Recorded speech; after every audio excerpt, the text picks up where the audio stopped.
Hi and welcome to the United Devils YouTube channel. Today we will be making our combined 11 of United and Chelsea players in build up to the massive semi-final on Sunday. This is obviously a huge game for both teams as there is a trophy up for grabs for the team that can actually make it to the final. An FA Cup trophy for either team will make the season look much better than they had actually hoped for mid-season. While both teams are very strong, it's been really difficult to make this combined 11, and I've given it my best shot. And I've tried to be a little unbiased as well, as tough as that may sound at this point. So anyway, let's dig in. In goal, I've obviously gone for David De Gea. He is one of the best goalkeepers in the world. He's obviously not the best goalkeeper because of his form of late, but even when he's not at his 100%, he's definitely better than Kepa, who even a lot of Chelsea fans are beginning to question after some really poor goalkeeping, and they've conceded quite a few goals because of him. He has a really poor record in terms of shots on target that he's faced, and I think in general everyone will agree that Kepa's not as good as David De Gea, and that's why David De Gea has the goalkeeper spot. So I've gone for a 4-2-3-1 lineup just to make that clear in the beginning. In right back, I have gone for Aaron Wan-Bissaka. A case could be made for Aspilicueta, but Aaron Wan-Bissaka has been excellent. He's completely changed our defense since we've signed him, and I had to give Wan-Bissaka the benefit of the doubt because this season, after Liverpool, United have conceded the least number of goals, which just shows how much Wan-Bissaka has strengthened our right side, especially since we've been calling out for right back for a long time. So Aaron Wan-Bissaka gets the right back spot. My centre back pairing is Zuma and Maguire. This was perhaps the toughest that I had to do because Chelsea have been complaining about the defense. Sorry, Chelsea fans have been complaining about the defense, and really horrific display of their defense was uh, probably the Sheffield United game. But Zuma has been really good for them, and he's the reason they took all 3 points against Palace with his last ditch tackle. I I thought about putting Lindelof in there, but as good as Lindelof is, and as much as I like him, I think Zuma just edges him because Lindelof is nothing spectacular. But I've put Maguire in there because he's played all the games for us this season, and yeah, he has been a little shaky for us and has been at fault for a few goals. But overall, he's really improved our side, and he's been a really good captain for us. So Zuma and Maguire for me makes sense over there.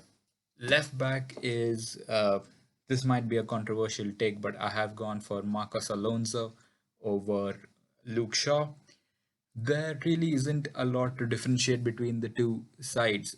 There's obviously a huge rift between United fans when it comes to their opinion on Luke Shaw. Some absolutely hate him, some love him, but I think he needs to work on his game. He's good, but he needs to work on his attacking output, and defensively he can be caught out. So for me, he doesn't really make this squad. While Alonso is not at his peak anymore, but and Chelsea fans have complained about him. I still think he is the better option of the two, and I think he has way more goal contributions than Luke Shaw at this stage of the season. In my midfield pivot, I've gone for the World Cup winning duo, N'Golo Kante and Paul Pogba.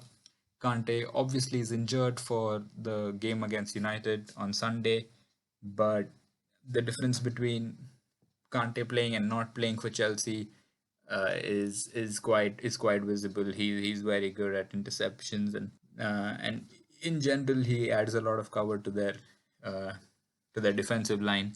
So Kante has to be in there. Even though Matic has come in and made our defense, has made our defense and our midfield look very smooth, and he's just completed our midfield.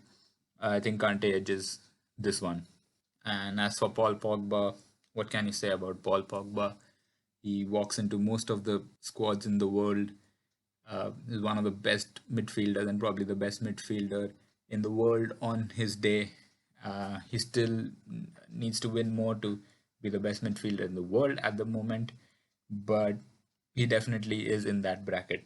My front three behind the striker is starting on the right side, it's Christian Pulisic, and an honorary mention over here to Willian, who has been excellent for Chelsea, and Mason Greenwood, who's been unbelievable this season.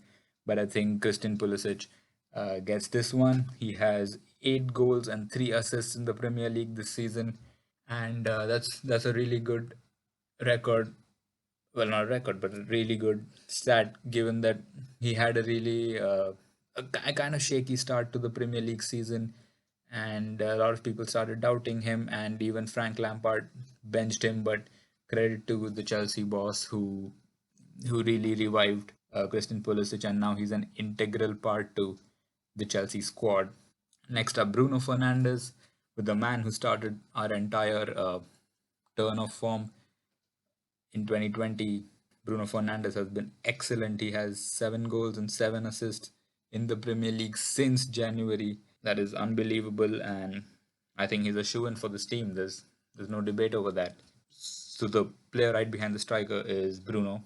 Then on the left hand side we have Marcus Rashford, who has 17 goals and 7 assists in the Premier League this season, which is an unbelievable record. And it's even better when you know that he's missed quite a few months in injury, and even the restart wasn't very kind to him. He missed some easy chances, and we thought his confidence may be down the drain, but then he's just come back and he's scored a few good goals, and we hope he can get his 20 goals this season. And up front, we have Anthony Martial. A case could be made for Giroud, but his numbers are nowhere near Martial's. Martial has 17 goals and 5 assists in the league, which is unbelievable. He's been excellent since the restart, and he's been linking up with Bruno Fernandes and Pogba and Rashford so well. And it's really refreshing to watch Martial play some beautiful football, and his finishes have just been very, very good. And he has been the difference maker with his hat trick against Sheffield, or his with the goal that essentially sealed the game against Palace. So yeah, Anthony Martial goes in there. Obviously, I have missed a few players here and there, like Mason Greenwood and Willian, and Chelsea fans say that Kovacic has been really good for them. So yeah, I've tried to be as unbiased as possible. Even the United players edge out Chelsea over here by quite some distance. I tried my hardest. If you disagree, please leave that in the comments.